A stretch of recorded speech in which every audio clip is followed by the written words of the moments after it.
What up, YouTube? You already know Big Lou tapping back in with what it do with Big Lou NFCR2. Baby. Bye. So check it out. As you can tell from that thumbnail, the second presidential debate went down yesterday. Kind of was the first debate because it was a different candidate for the Democratic Party, which it seems that the Republican nominee tends to forget and tends to wish Joe R. Biden was back there so he can, get away with what he usually gets away with. Because let's face it, Biden is old and he can't keep up. It's very hard, just even a person that's younger, to keep up with somebody that constantly lies. So you have to fact check them in real time and then try to put your own points across as far as policies and rebuttals and responses to whatever was said. And so you basically got to pick and choose your poison, right? You can't try to fact check him in real time on everything he says. You have to already, from debate practice in your plan A, plan B, plan C on how you're gonna go in there and attack, and you already got an idea which topics you're gonna fact check him on and which ones you're gonna let slide, just because, you know what I mean. Otherwise, he'll say something, you fact check him, he gets the response, and then like him and Mike Pence were doing, even Pence the last time, where, oh no, I have to respond to that, and then they go back when the moderator's trying to keep things going forward, right? So she did the best job that could possibly be done. You know what I'm saying? And so, anyways,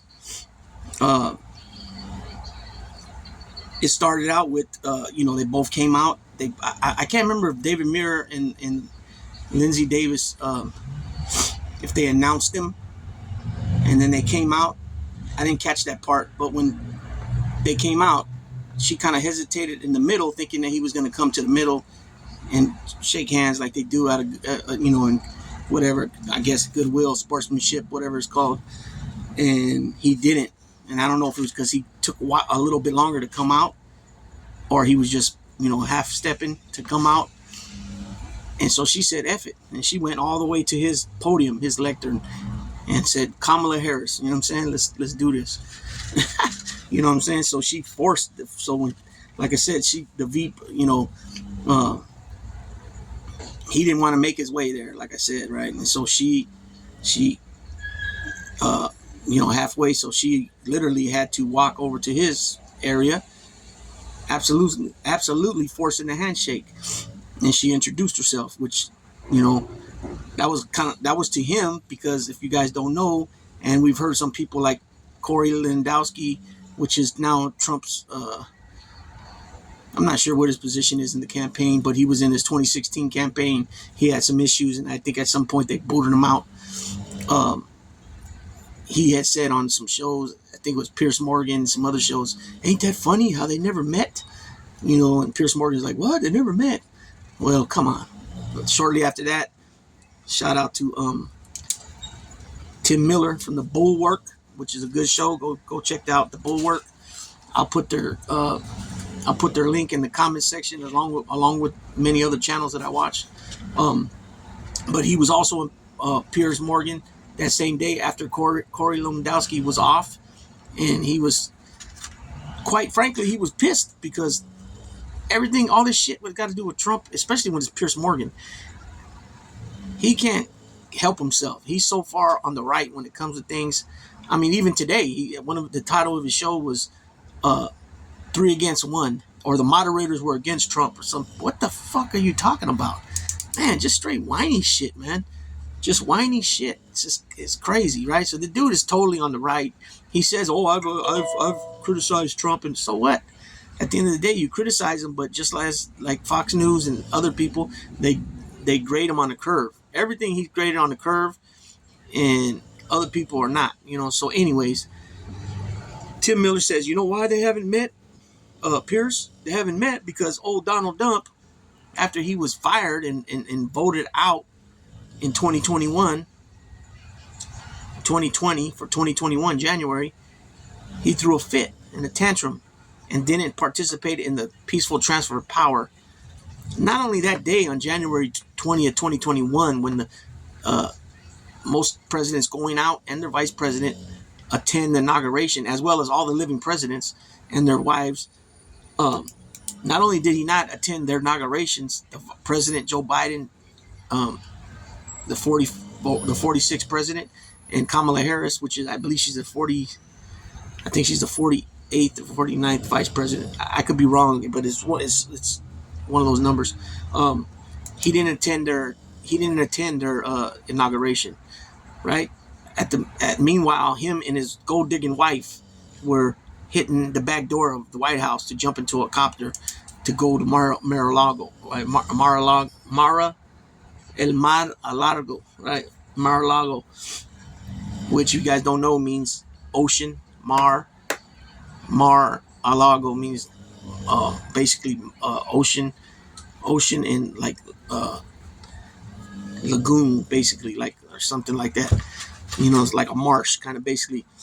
And at the same time, if you guys remember or you don't know, President-elect Biden was elected the president, and Kamala was his vice president on election day or the next day of 2020, excuse me, November. So he's the president-elect.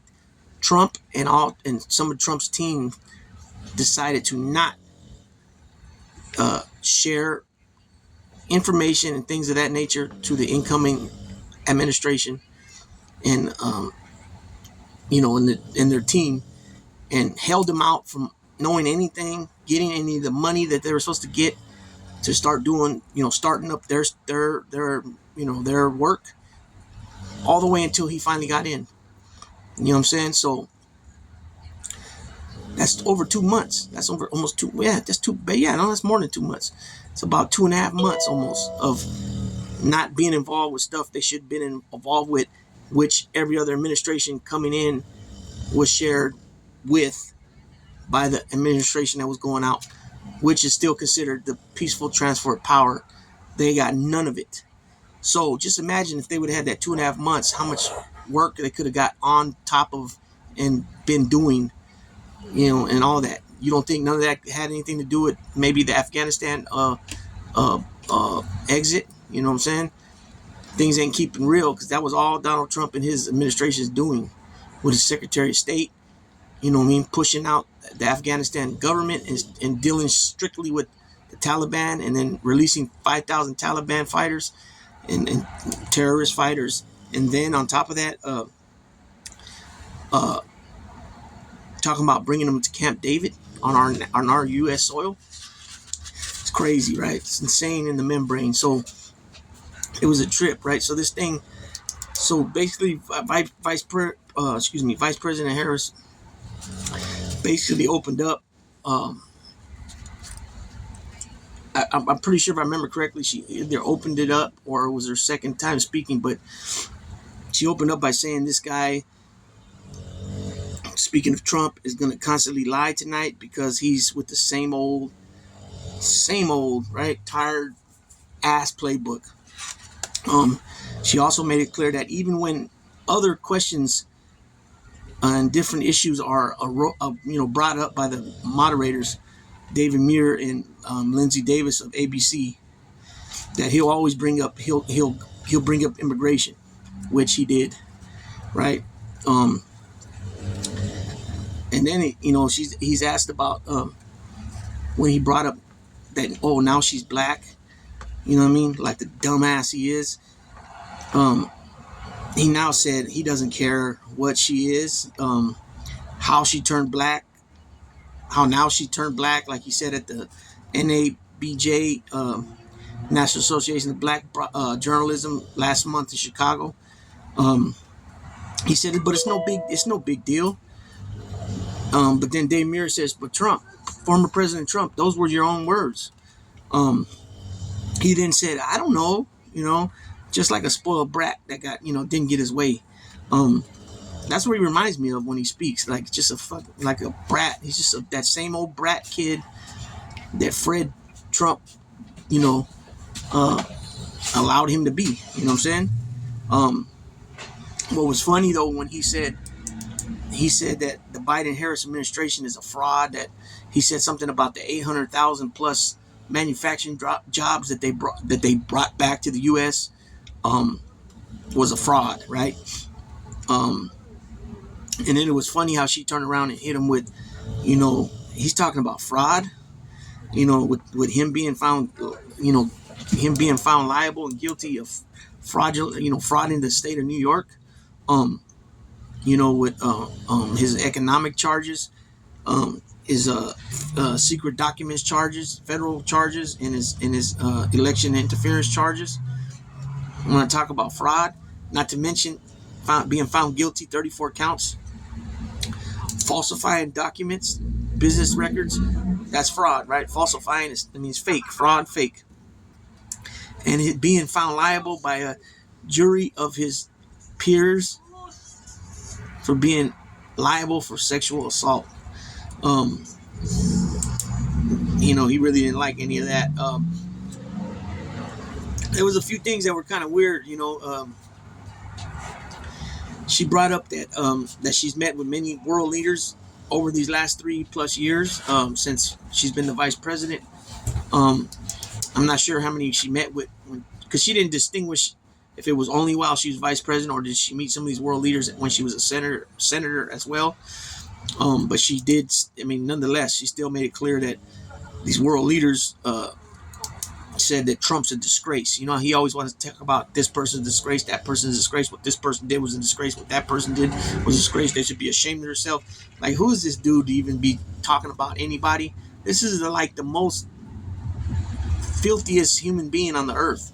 And you know what I'm saying? As far as what his conduct is, how he behaves, his actions. You know what I'm saying? And she said that they said that he was a disgrace and that he's they laugh about him. And so what does he do? He turns around and brings up, well, Viktor Orban likes me, and Viktor Orban is a strong man, and Viktor Orban, like, dude, this dude's got no, up here, he's like, with reality, he's like way off. And what I mean reality, because it is reality, Viktor Orban's a strong man, only because he's a dictator. And as with Trump, Viktor Orban did, he was elected, and then he was voted out, and then he came back in, and he learned from whatever he didn't do right the first time, what he figured he didn't do right the first time, to change things in Hungary so that he could stay in power.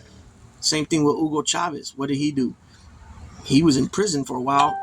He attempted to I don't know if it was a total coup or a coup attempt or how that worked exactly with Hugo Chavez, but he was in prison, then he got out, and then he got elected, and he made sure to change things that couldn't to help solidify him as a dictator, right, as a communist.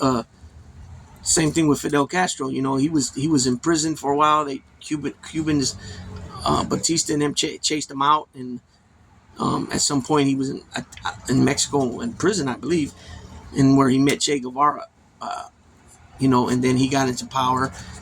Straight lied to the people about how he was going to be, manipulated the people. They believed him, and then when he got in power, he did the opposite of what he said, right? So that's why it's more with Trump. It's more like this is the second time around. The first time around, he really didn't think he was going to win. It was a surprise when he won, and then when he started finding out that, oh no, the president is not a king or a dictator or a monarch. It's not what you say goes on most of the things. There's a process. There's this and that through Congress and such, right? And so all those guardrails that were there in place that were able to stop him from doing outrageous and crazy shit are this time going to be gone because of Project 2025 and the 20,000 federal bureaucrats they want to replace that are yes men that agree, yes, the 2020 election was stolen, that are going to get full loyalty from for Trump by all of them, right? And so he's learned from his mistakes the first time, as far as being mistakes on how to get those people out of the way that will put a fight up against him, and speak truth to him about, no, you can't do that, sir, you can't do this, sir. You know what I'm saying? And so that's the plan. You know what I'm saying? I thought it was awfully strange. Like I've been thinking it was awfully, it's been strange all along with him and Russia on how he couldn't answer the question. Well, most of the questions he didn't answer. He did the same shit like he did the first debate, and how he does most of the time when they ask a question, he rambles on with a bunch of bullshit and never answers the question, or mentions what was asked but never gets down to the pinpoint reason of how he's going to do this or do that, and give any type of solutions. I mean, basically it boils down to me alone can fix it. You know what I'm saying? But he couldn't say that he would want Ukraine to come out on top by defeating Russia and Putin, or Putin and Russia, however you want to say it. He's never said nothing about Russia, and what he might have said here and there are little things about, I mean, look what he did in Helsinki, how he just stand up there with Putin at each individual podiums and say that Putin said that they didn't do it. I'd say one thing, I don't know why he was, and just straight down talk your intelligence community, right? That's crazy. That's fucking insane, hell insane, right? I don't even see how that's even humanly, like how that's even, it's just a trip. I mean, it just boils down to, out of 44 high level people that were under him in his administration, cabinet members, vice president, how only 4 of them out of the 44 are backing him now, this third attempt. We're talking about Rex Tillerson, Mike Pence, right? Rex Tillerson, Mathis, Kelly, even McMaster. I haven't heard him say he endorses him, even though he's been around lately the last few weeks.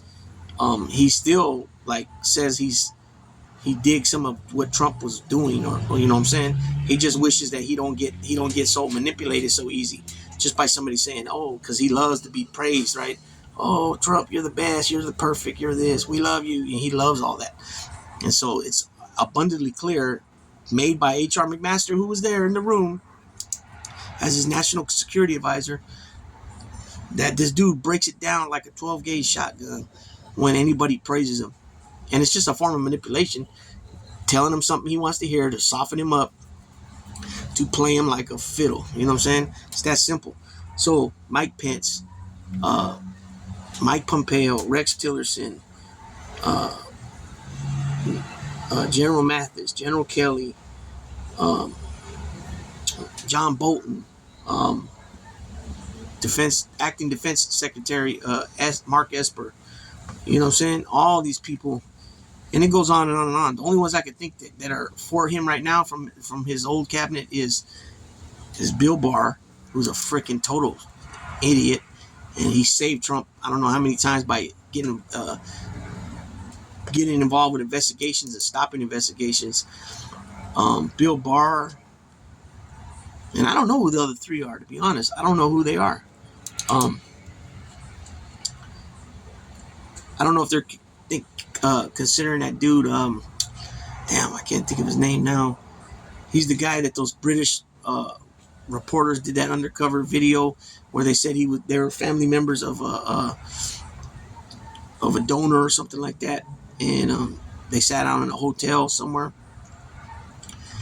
and he basically said that Trump, for his own benefits of the campaign and voter reason, stepped back away from Project 2025, saying he don't know nothing about it, he has nothing to do with it. And they are not tripping for Heritage Foundation people because they know this is what he has to do, right? And I can't think of the guy's name, but he was part of the administration. I don't know if he was a high level advisor or what exactly his position is, but off the top of my head, I can only think of Bill Barr. I'm pretty sure Jeff Sessions is going to vote for Trump again too, right? And so, anyways, it's something else, right? But what Trump said about not having a policy plan, okay? They asked him. Okay, we all know that one of his things that he ran on in 2016 was repeal and replace Obamacare, right? We know that a lot of shit with that wasn't worked out all the way right, and it needed some tweaking here and there to make it better. right? As far as the premiums, all that stuff, I'm not really sure about the exact words, all that stuff, but I do know this. Uh, on top of that, many red states were not taking the funds, the government, federal funds for the ACA. Therefore, if they're not taking the funds, they're not obligated to do whatever the Obamacare, also known as the Affordable Care Act, was asking for in their, in the legislation of it, right?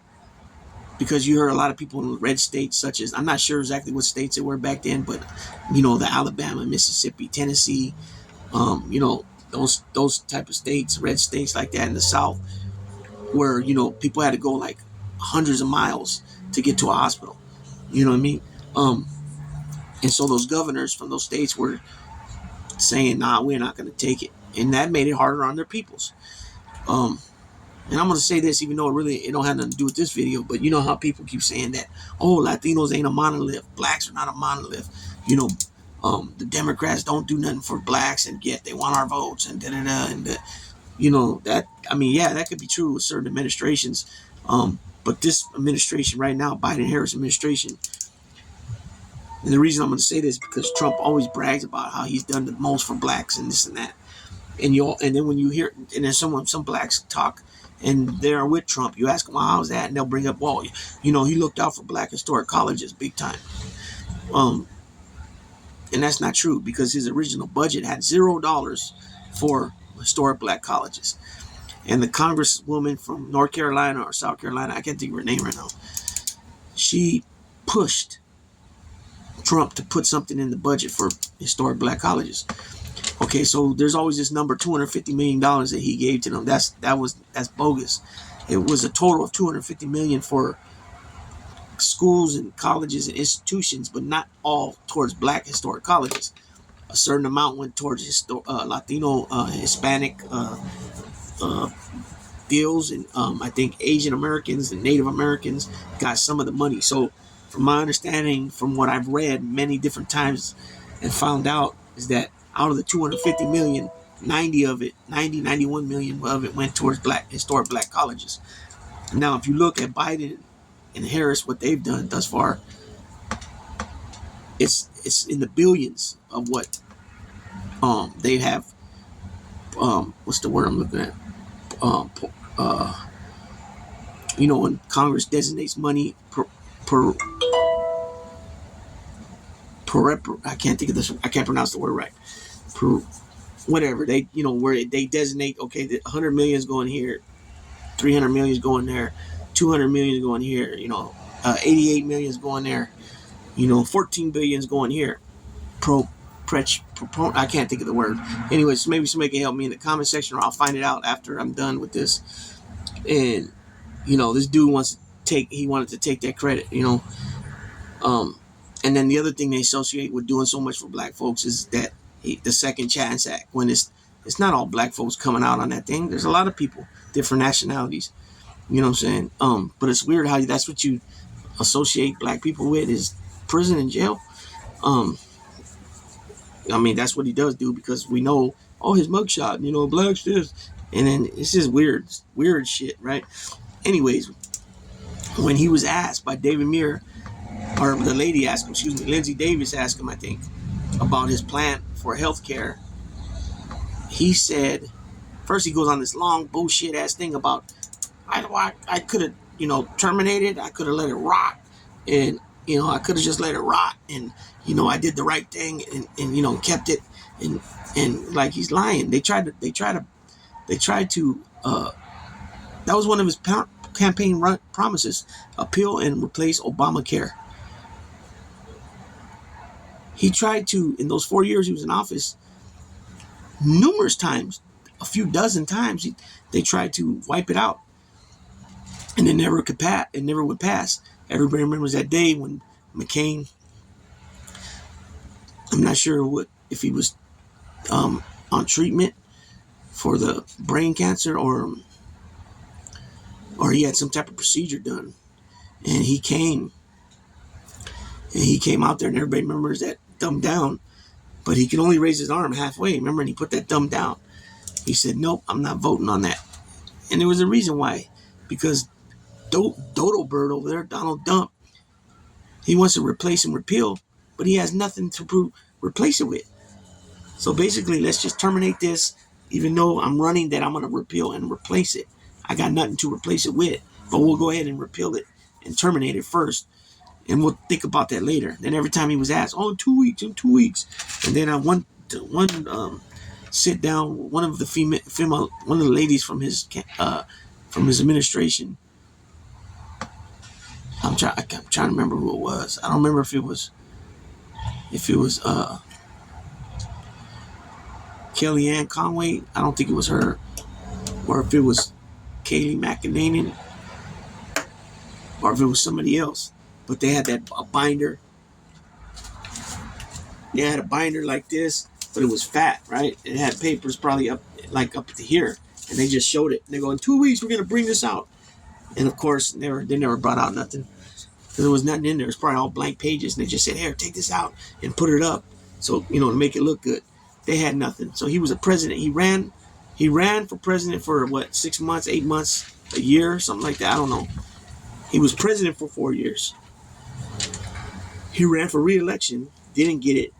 Now this is the 3 years plus now that we're talking about that he's been running, but he didn't come out right away and say he's running again.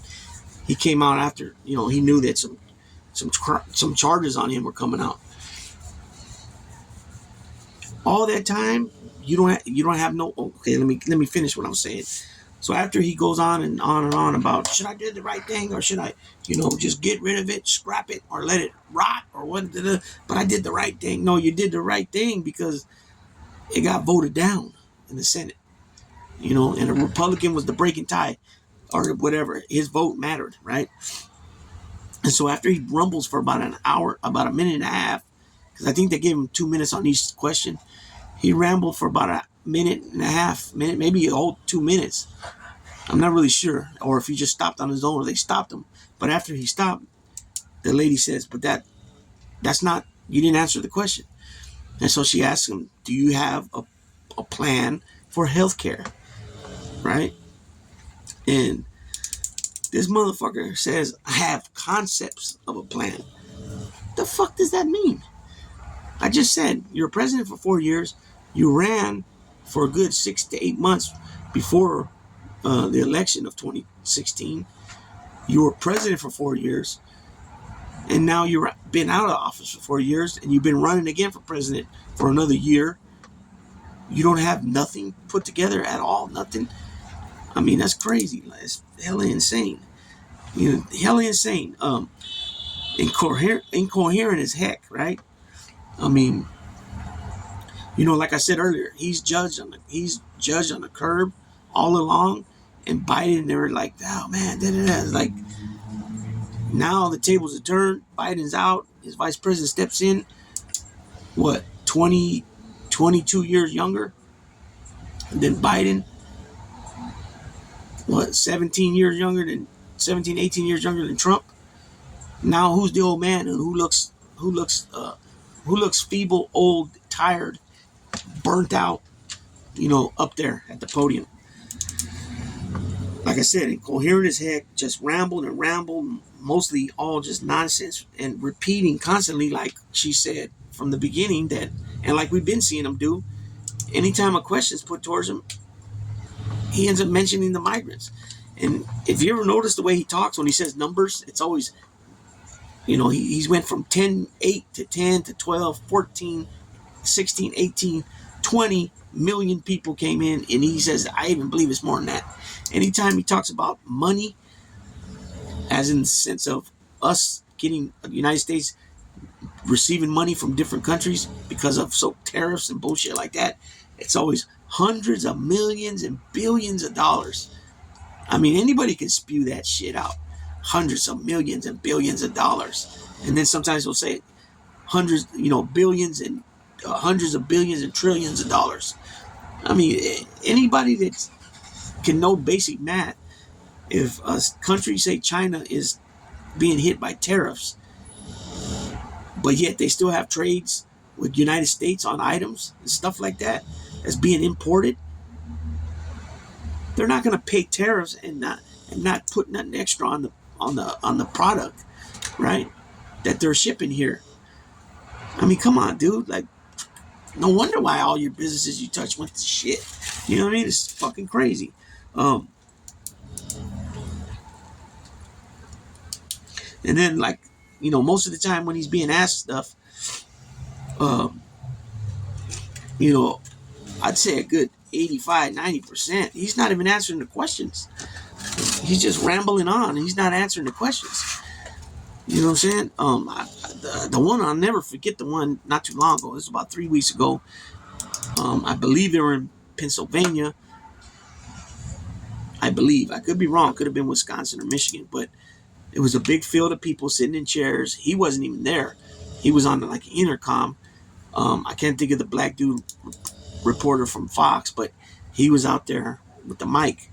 And this one guy got up and he got up and he asked him. He said, President Trump, what you gonna do about the housing and stuff like that? He said, I got grown kids and I'm worried that, things are gonna be so expensive for them, and I'm literally helping. Excuse me, I'm literally helping 2 of my grown kids already now, and it's getting to be too. I don't remember if he said it's getting to be hard for him, which I'm pretty sure it is, because he didn't look like he was some rich dude. He looked like a hardworking dude, right? And that he was helping out a couple of his grown kids. And so I don't know what that meant as far as the amount of money, but even if he's giving each kid a couple $100 a month, $400 to $600 a month, that's not no chump change for most people. And he was worried about what's going to happen with the housing and stuff like that. And this guy basically starts talking, and he says, "Oh yeah, that's a good question." And then right away he goes into how much the people love him, and never answered the damn question. And the dude was just like, just like when they asked him the other day at that New York thing, the lady, he was turned and had to look at the lady this way, and he asked the lady asked him about what he's going to do about childcare and how does he have a plan for childcare and how he's going to pay for it and what's the plan or whatever. And he just said, "Oh, well, that's a good question, because the United States, you got to have it." And he rambled on for a minute, and then he says that, the cost of childcare is basically peanuts compared to what he's going to be hitting other countries for tariffs-wise.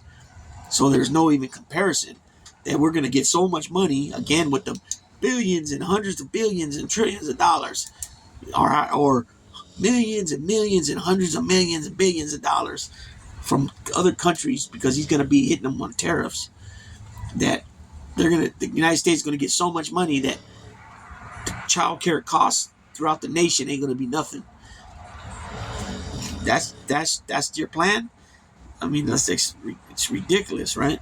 It's comical as fucking. It's ridiculous, right? So anyways, and this shit's it's like bringing up fables and fairy tales. Speaking of Springfield, Ohio, these Haitians that moved in over there, they're still in the neighborhood, cats and ducks and other animals, and they're eating them, right? And this, well, I'll get to that later when I get there, but as well in Aurora, Colorado, they're saying these Venezuelan gangs are taking over apartment complexes, where they're showing, camera on somebody's door. They're showing 2 doors across, or maybe 3 doors. I'm not really sure, but they're showing a bunch of dudes in the hallway with, you can see the weapons in their hands, and basically they're just going up to the door and knocking on them or whatever. And whoever's living there, they're forcing they open the door and they're forcing their way in, and basically they're deboing them, strong arming them for their apartments. And so I don't know if the people are continuing to stay in there with them or they're just kicking them out. Nonetheless, they're strong arming them, right? But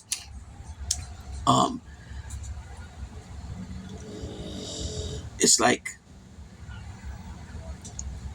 Aurora PD ends up coming to the scene. They have a bunch of detectives with them, obviously uniform beat cops, different detectives from different, divisions and squads of the agency, such as probably robbery, homicide, Sometimes a lot of the police stations, the robbery and homicide will be the same division. Sometimes it's just the homicide division, a robbery division. Um, they have the gang unit. Uh, what else they might have? They might have something about cyber crimes. Um, detectives that just monitor the social media stuff. Anyways, you can see all of them wearing their plain clothes. You can see them walking around the apartments, going door to door, getting information from from the people. Most all the people from what they reported, you didn't see nobody there out and about. How they made it seem and look on the video. The cops are saying, we're not saying that there's nobody in here that are gang members, but it's definitely not like what they're showing, where they're making the apartment complex into New Jack City, right? Or how the village, the 6ix9ine village, right here in Oakland, used to be with Felix Mitchell and them when they had their thing going on. You know what I'm saying? It's nothing like that. Matter of fact, the people, even the residents, didn't say anything about any of that, but they complained more about the slump, I'm not sure if it was a slumlord or if it's a property management company that takes the applications for these apartments, but they were basically saying how they're not satisfied with the conditions of. They were getting more complaints about that, which city police don't handle that stuff, right? That would be more of a civil thing, as well as Better Business Bureau and all that type of stuff, right? Um, Different agencies you go through to take care of stuff like that. Anyways, they also said in the story that a certain motorcycle club, one percenter, was going to be are heading down there like 100 deep, to supposedly either help the cops or just go head up with these Venezuelan gangs. And first of all, if anybody knows, this MC wouldn't have to travel like that, because they made it sound like they're on a road trip. Like, in other words, coming from one side of the country to Colorado, when these guys are deep, damn near in every freaking state. And in some states, there's multiple chapters in the same state. But on top of that, they mentioned a couple other motorcycle clubs that one of them are arch nemesis with the first one that was mentioned, that they were going to like go and assist along with this other motorcycle club, which shit don't make sense. Like, that's not something these guys do. They don't just go out and help because they don't like what's going on with something. They would have to have like a family member living there, or somebody that they know really, really well, most likely a family member, living there, and that got brutalized by these people for them to get involved. They're not, come on, this sounds ridiculous, right? Like I said, it's a freaking fairy tale, right? A fable, right? It's just boo-boo as hell, but if people don't know better, then they believe shit like that, right? Like I said, the Aurora PD was out there on the scene saying straight up, that ain't happening, Captain. So it's, yeah, like I said, it's just all a bunch of fairy tales, and then they want to start,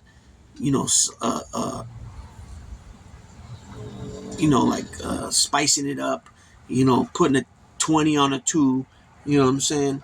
Throwing in all these extra names of groups and this and that, right? You see me, I won't even mention the groups, which there's nothing wrong with me saying them because they're all over. These groups are all over TV, all over the news, all over, they got multiple gangland videos about these different groups.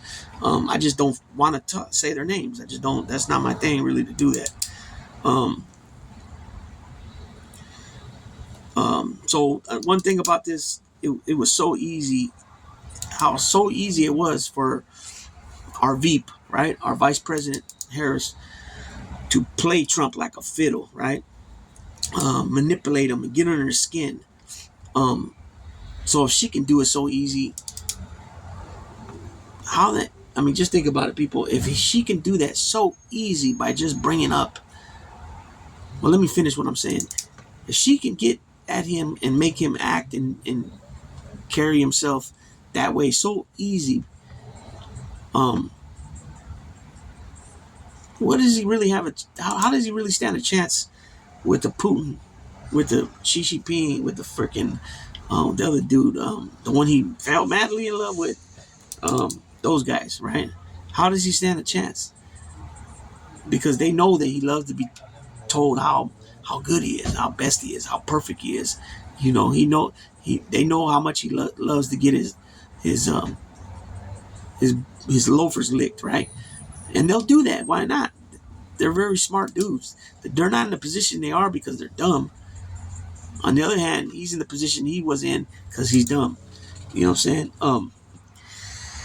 So, you know, all she said, as soon as she spoke about his rallies, and she said she invited people to go to his rallies, check it out.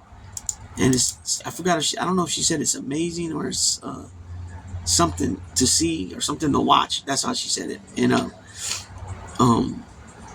you know, how he rambles about fictional characters, Hannibal Lecter, how he speaks about windmills will cause cancer and EV, you know, vehicles, electric vehicles and batteries and sharks and all that weird boo boo dodo bird shit he talks about, right? And she said that, you know, people start leaving because they get tired of hearing him, you know, with the same old rambling playbook, you know, and so they become boredom of it, and so at some point they leave. I mean, he's sitting there for 2 hours, 2.5 hours, 3 hours, rambling on the same shit he's been saying since 2015, right? Like he said, if you elect Joe Biden, we won't have a country no more. 4 years later, almost, we're right there at top, leading everybody out the pandemic. It's a trip, right? When he responded back, he spent, first they asked him to, you know, they were asking him to move, where they were moving on with something else. He wanted to say, I got to respond to that, you know, and he responded back to that, what she just said, by taking almost all the time up on it, talking about his crowd sizes, and that her crowd sizes, nobody goes to her rallies, and the ones that are there, she's paying them and shipping them in. Come on, man. Come on, man. Joe Biden had no fucking body at his rallies. I feel my eye twitch. Joe Biden had nobody at his rallies in 2020. COVID was going on, right? And that's the thing. People don't need to come out being all draped up in Joe Biden this, Joe Biden that, Joe Biden, Joe Biden, Joe Biden, Joe Biden, Joe Biden, Joe Biden, Joe Biden.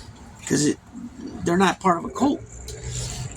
You know what I'm saying? And they knew that they had to come out. They had to show up and show out. And they showed up and showed out by beating your ass by 7+ million votes.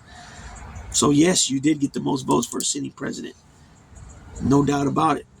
But a former vice president that became president-elect got 7 million more votes than you. People came out because they weren't playing. They did not want another term of you. You know, so he then right from there, he goes into dogs are being eaten, you know, in Ohio. And all those little stories I've seen, I've never heard him say dogs. It was cats and I believe birds and ducks or something.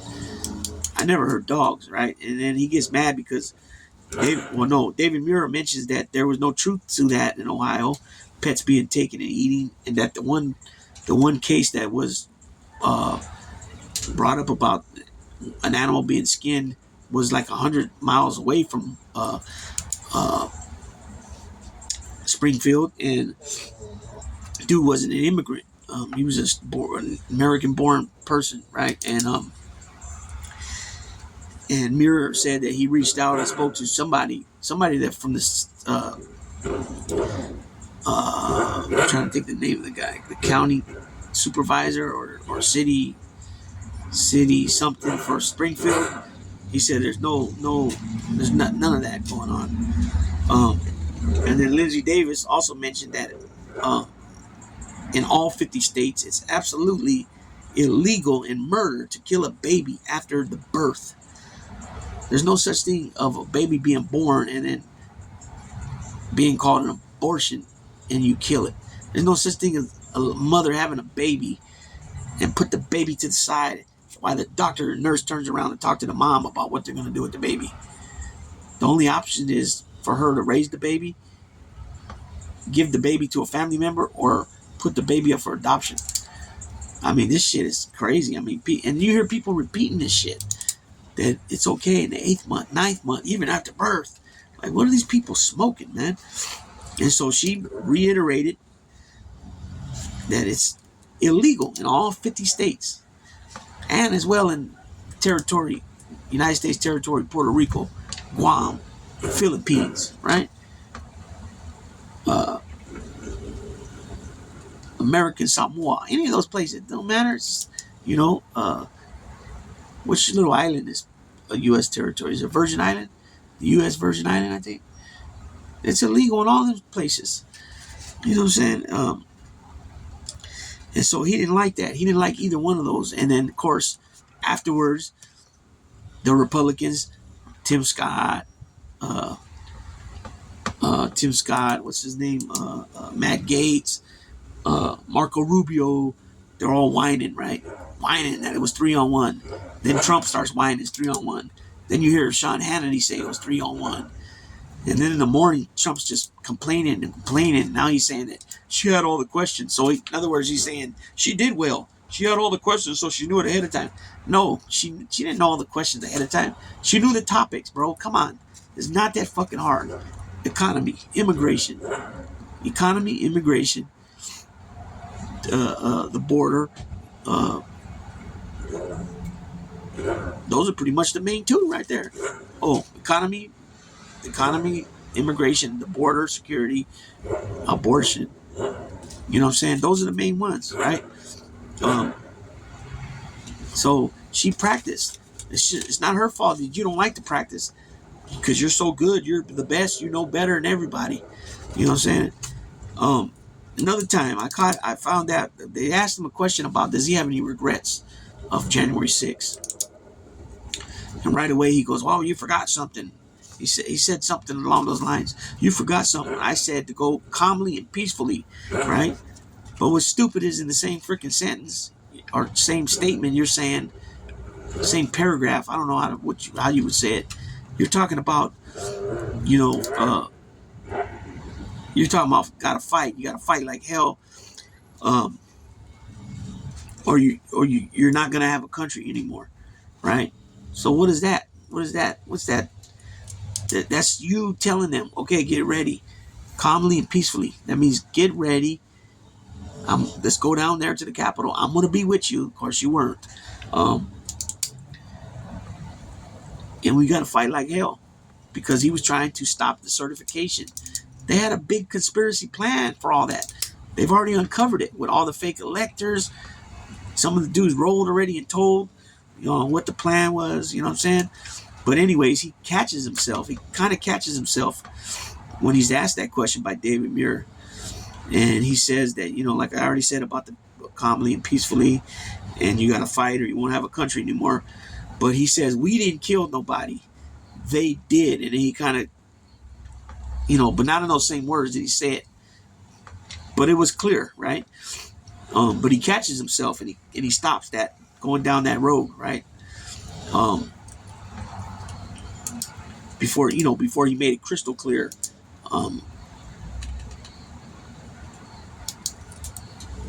Before he made it crystal clear exactly what he meant, what he was meaning and saying about that, right?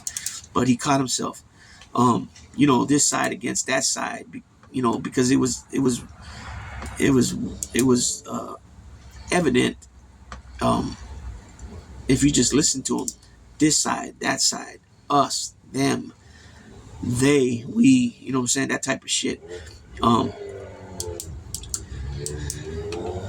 Because no matter how many times he says it, Vance says it, his MAGA crony say it, Fox News can say it 1,000 times about Joe Biden being decisive. If you're really honest about things, you know that's not true. Joe Biden is not decisive. Joe Biden was in the Senate for 36, 37 years, vice president 8 years, 4 years president now. He has a long, extended history of working with the other side. I mean, it's gotten less and less over the years because it's the this and them and us shit, that them, they, and we, and all that shit. More and more since, you know, I'd say since Obama came in, right?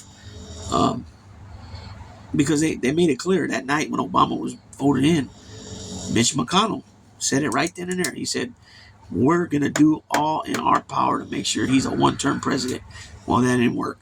But what did work was him and the Republicans in the Senate trying to block anything he tried to put through, including Merrick Garland as the Supreme Court justice back then. And so even some of these bills that he's passed, Joe Biden's passed, Chips of Science and some of these other ones, he's gotten bipartisan. I mean, of course, the number ain't huge. He might only have on this bill, maybe in the Senate, he only had 10 senators voted for it out of 49, but he still got it. Out the House, he might only had 60 Republicans vote for it, but he still got it. You know what I'm saying? He says, I mean, just listen to your way he talks. Biden and now Harris is saying, even though I'm a Democrat, I'll be a president for all. No such thing as I'm only a president for the blue states or the red states or we're the United States, right? Trump, on the other hand, when asked about Haley voters, what he was going to do to try to get some of Haley's voters, because let's be honest, some of the states she got 15, 16, 17% of the vote in the primary, and I think she even got 20 and 25, 26, I think in some places. Yeah, the number don't sound high, but you're talking about hundreds of thousands of votes. And so he said that when asked how is he going to solidify the party, the GOP, the Republican Party, especially with the Haley voters, he said straight up, we're good. I don't even think we don't even really need any more, really. So how is that being a uniter? You know what I'm saying? You don't even want to unite the Republican Party. You know what I mean? Yeah, he said, not sure we need many more votes. Just proving how decisive as well of just how incompetent he is for thinking that way and saying things out loud. Some of those voters would they'll get offended by hearing that because they're quite offended by him anyways. A big turnoff for a lot of people. He could have done, meaning Trump, he could have done way better at least immigration with her, but he failed. He flunked very badly. VP Harris straight up tore him a new arsehole, right? Literally, she dog walked his ass. That's what they refer to in boxing when somebody's just tagging the shit out of them and pushing them back, going forward, and the guy's just walking backwards to get away. That's called being dog walked, while you're just getting punished, right? She literally did that to him last night. Punished the shit out of him, dog walked him like it was a 12-round title fight, right? I mean, she whooped him so bad like it was a 10-8 round, every round for 12 rounds. Anybody knows boxing, a 10-8 round means the person that scored 10 for that round knocked the opponent down, making it a 10-8 round. If you knock an opponent down twice or more, it's an automatic. Okay, if you knock your opponent down, it's an automatic 10-8 round. No matter how good you fought the rest of the round. Even if you kicked the dude's ass the whole time and he just threw a lucky punch and dropped you, it's still a 10-8 round. If you get dropped twice, it's a 10-7 round. So I just went ahead and said 10-8 round for every round for the whole 12-round fight. So at the end of the fight, it's 120-96. Kamala Harris, unanimous decision by all three judges. She was poised. She was on point. She didn't, even when some dodo bird shit was said by him, like especially the race stuff, when she brought up her dad being a Marxist, what did she say he was? He said a Marxist something professor, because he was a college professor. He said he was a Marxist. She didn't take that personal. She just let him talk, right? And she could have easily, changed the script and got jiggy with him. You know what I'm saying? Easily on a lot of things, right? She could have made fun of him about his hands and a lot of things. She could have got on him, but why get at him like that when you can just manipulate the shit out of him, play him like a like a, you know, literally play him like a old school motherfucking 8-track player. You know what I'm saying? And he felt for the old okey doke. You know what I'm saying? The old you know, Ali Foreman fight. You know what I'm saying? The okey doke, right? And it's just he just shows how he's not up for this job. Period. Um, and she spanked him.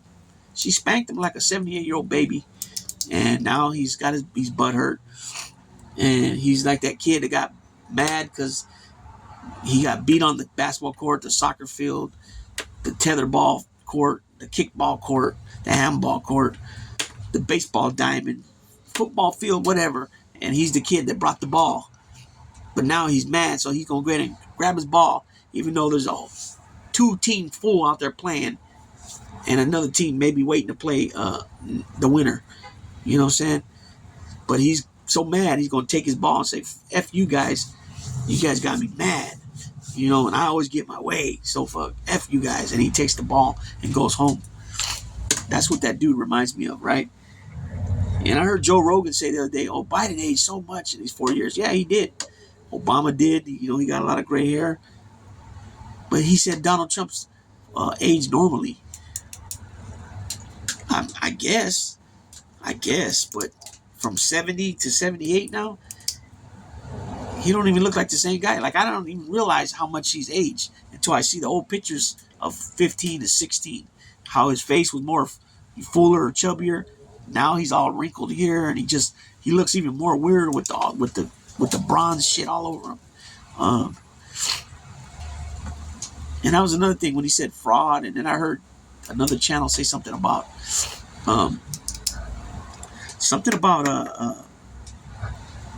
coming to the debate you, the real you, or something like that. And it's like, how does somebody like him got the nerve to say something like that? And JD Vance, right? You're talking about a dude that changed his name, JD Vance, numerous times. You're talking about a guy that thought he was gay until he talked to his Meemaw, and Meemaw told him, you can't be gay. And he had gay friends, trans friends, whatever. That's his business, right? But be so friendly with them and kind with them, and all of a sudden, a total 360, and now, you despise them, and all this shit. Now Trump went from a Hitler-like figure to now you love him and you're swinging off his nuts, and you're always trying to clean up him for him, and it's weird, right? It's just weird. And then, this guy, hair implants, he wears makeup, bronzer on his face, you know what I'm saying? Hella weird, just strange. Come yourself. Tell people come yourself, but then you're different. You're put together different. I don't know. It's weird, right? Weird, very weird. And on top of them being weird, Donald Dump is a weirdo, right? And anybody's from California, and been through the system, when we say weirdo, we're not talking about just somebody that does some strange stuff and, they might talk to themselves or something like that. That's not what we mean but when we say weirdo. When we say weirdo, it's for somebody that got them funny charges, right? With kids or a woman, lady. Those are weirdos. And he's been found liable by a jury, and he's adjudicated weirdo. You know what I'm saying? And he's strange. He's weird because he says, "Oh, we're not weird. They're weird." Whoa, that's so classic. That's so what a fucking that was intelligent to come up with that, right? And it's like to stand there and say we're a lot of things, but we're not weird. JD Vance, he's a blah blah blah as it comes, and nobody's ever said I'm a weird. You kidding me? Being asked a question on a talk show about what your daughter, and I don't know how old Ivanka was at the time. She was a woman, because I think Ivanka is like 50 right now, right? 52 maybe. She had to be in her mid 30s, early 30s at that time. And Wendy Williams says, "What do Donald and you and Ivanka have in common?" And Ivanka answers first. She says, I'd say either golf or real estate. And Donald Trump goes, oh, I'd say sex. Like, what are you talking about, dude? That's weird, right? Another clip, it's a 8-10-year-old girl, and you say, oh, I'm going to be dating her in 10 years. You're a 40-year-old man, 45-year-old man, talking like that about a 10-year-old girl? And then they show pictures of him and Ivanka.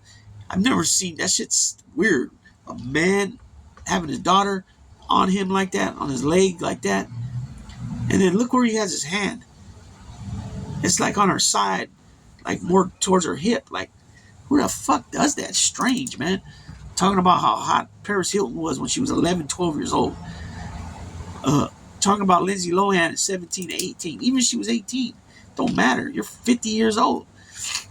Talking about, you know, how she has issues upstairs and how, you know, putting women in a category that have had mental health issues, being good in bed and all that. But that ain't even the issue. The issue is that you're referring that to a 17 or 18-year-old girl, even if she's 19. That's weird because she's been around for a while. She didn't just come into being famous in movies in Hollywood as a person with mental health. She came in, and then eventually things, transpired, and then that issue sprang. So I know for a fact that he's talking about her at 17 or 18, or even if she's 19. He's been looking at her since she was, whenever she first sprung into Hollywood or TV. Because look what he's saying about Paris Hilton at 11, 12 years old. It's strange, weird, a weirdo. And since we know what he's done to E.G. Carroll, right? And we know what he said on the freaking Access Hollywood tapes. He says, "Oh, locker room talk." But when he was under his deposition with E.G. Carroll, they slide him a picture and they want him to say who the people are in the picture. And he points at E.G. Carroll and says that's his wife, Marla Maples, who is ex-wife. And his attorney, which I believe is Alina Habba, I think, she butts in and tells him, "No, Mr. I think she says, Mr. She don't say Mr. Trump. I think she's calling him Mr. President." She says, "No, that's not Marla. That's E.G. Carroll, right?" On top of that, E.G. Carroll's lawyer asks him under deposition again, meaning, if you guys don't know what that means, when the deal starts, the deposition hearing starts, you have to swear like you do when you come into court, or when you testify, when you get up on the stand. They make people put their hand on the Bible and say, "I swear to tell the truth, the whole truth." You have to do that, right? The reason I know that, I had a deposition a couple years ago for a civil lawsuit, right?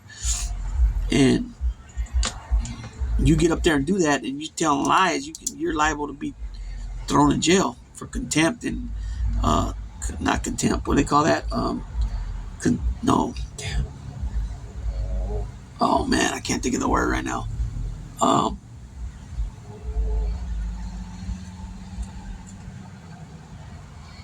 Man, I can't think of the word. It's called I'll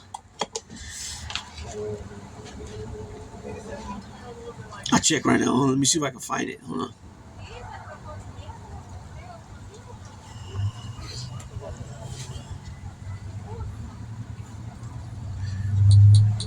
Perjury. It's perjury, right? When you lie on the jury after you swear. Like Michael Cohen, there's been a few guys, right? And they go to prison for it. So why is people going to get up there and lie like that under deposition? So Trump's up there under deposition. And he could have even said what he said before. "Oh, it's just locker room talk, right?" But he don't say that, right? And what he says is, when the lady repeats to him what he said on the Access Hollywood tape, he says, "It's been like that for a million years, where celebrities can do that and get away with it." And he says, "Fortunately," he pauses for a long time and he says, "Sometimes unfortunately," right? And she says, "Well, you consider yourself a celebrity?" And he said, "Yeah, something like that." So he's not denying. He's not denying it at all. And that's the real him. When he's talking, he gets caught in these audios. He don't know the audio's there and listening, so he says shit all the time. And he comes back to bite him in the ass. And of course, everybody, his followers, because anything he says and does, anything he says, they believe. And everything that comes up against him, they say it's fake. It's a total cult. No Democrat agrees with everything that fucking Biden has done and said. Absolutely not. There's many Democrats that question why he's doing this, doing that, saying this, saying that. Even Democratic voters. But if you go to any of these people that are MAGA, everything's a conspiracy. Everything's involving George Soros. Everything is this. Everything is that. It's a straight cult. But what's good about it is that when somebody is, going to vote for him or a supporter of him, and you can actually talk to them, and you can hear them out and they hear you out, that's a good thing. That's what this is all about. But it's so weird how, not weird, but the way it's sickening the way it's gotten, where us and them, it's like straight violent. Like, in other words, you're a Democrat, F you, go make my burrito, bitch. Remember that fucking dude, that video? All that stupid shit, right? And so that's the problem, and another problem is, you keep hearing these people talk about, they want their country back, American this, American that. And it's just like the other side is not American. They're the enemy. They're not Americans. So anybody that votes blue or Democrat, they're the enemy. They're not Americans. It's ridiculous. Straight ridiculous. That goes against everything this country's about. You know what I'm saying? You're allowed, in this country, you're allowed to believe in whatever you want, do whatever you want, as long as it's not criminal, right? Worship whatever religion. Be with whoever you want to be with. If you want to go picket, protest, all that, as long as it's peaceful, you can do that, right? If I want to stand right here on the corner and just videotape, go up and down the street videotaping, I can do that. Even if people don't like it because they're curious of what I'm doing. In the good old this day and age, people always say that shit. And you're not going like this in there. You're not on the property. You're on this public sidewalk, public property. You're not inside windows going like this. That would be an issue. But if you don't want that to happen, you need to close the blinds, right? And I'm talking about like public offices that are like city ran, state ran, government entities, government buildings, right? That are, everything's paid for by taxpayers. All those things are supposed to be open to anybody to come in there to film if they want to. Only on the open areas, though. No going to doors that are offices and all that stuff. But if any of those offices happen to have their blinds open and their window you can see inside, and you're like this with the video camera, they don't want nothing being videotaped in there. They got to close the blinds. And of course people are not going to like it. They're going to feel some type of way. But feelings don't trump, no pun intended, facts, or in this case, law. Right? I don't really like that First Amendment auditor shit, right? Some of them just go about it way, way boo-boo, right? It's just like they're egging people on to fight. They're egging people on to, here they are talking shit. I don't answer questions. Some of the people come at them crazy, but sometimes they come at them just like, hey, what's going on? Is everything good? What's going on? And you can just tell them, hey, I'm just exercising my First Amendment right. Some of them say that, but a lot of them don't. They'll be like, fuck you. I don't answer questions. And now when that person gets offended, now they want to dig in that ass, before it might happen, in between time, before the person finally musters up enough guts to smack you or whatever. It's kind of like a pushing match in elementary school, right? But I tell you this, when that person finally has enough of your shit, and they go ahead and tee off on you, now these same people that are calling the cops pigs, bitches, this and that, now they're hustling to their phone to call them. Now they need your assistance. So now, please come, please. I need you.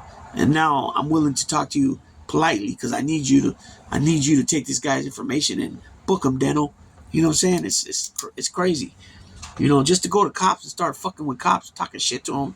Like, say a cops park right there, and you might be on a break, or you never know what he's doing. And then here you go and you start asking him questions and things like that. Right? But you're doing it in a shitty asshole type of way. That shit ain't cool, man. You know what I'm saying? There's many videos of these guys that do that shit, and some of it's funny, yeah. You know what I mean? But I'm always been. If you guys watch my videos and heard me on not only my channel but on the No Fly Zone with Carlos and Nelson, I don't like another man calling a man a bitch or a punk, especially on a freaking screen like this, or especially in person. If you're gonna use those words toward another man, you better be ready to chunk them. You know what I'm saying? And these people ain't ready for that. They ain't ready for that action or that smoke or none of that. Therefore, they shouldn't be using that word. And so here they come with, this talking out the side of the neck or out their arse, right? Using that type of vocabulary, and then you get teed off on, and now it's call the cops. You know what I'm saying? It's funny, man. It's crazy. But anyways, that was enough of that. I'm gonna go ahead and sign off on this one. I might be tapping in for one more video later. I got some sports videos I'm gonna start dropping. Also, today's 23rd anniversary of 9/11. 23 years already. Question to anybody, if you guys got this far in the video, we're over an hour and 12 minutes. Anybody here, anybody watching that or that will watch this once it's uploaded, do you remember where you're at 9/11? Do you remember where you're at? Not only 9/11, but when that happened, when it went down initially. You know what I mean?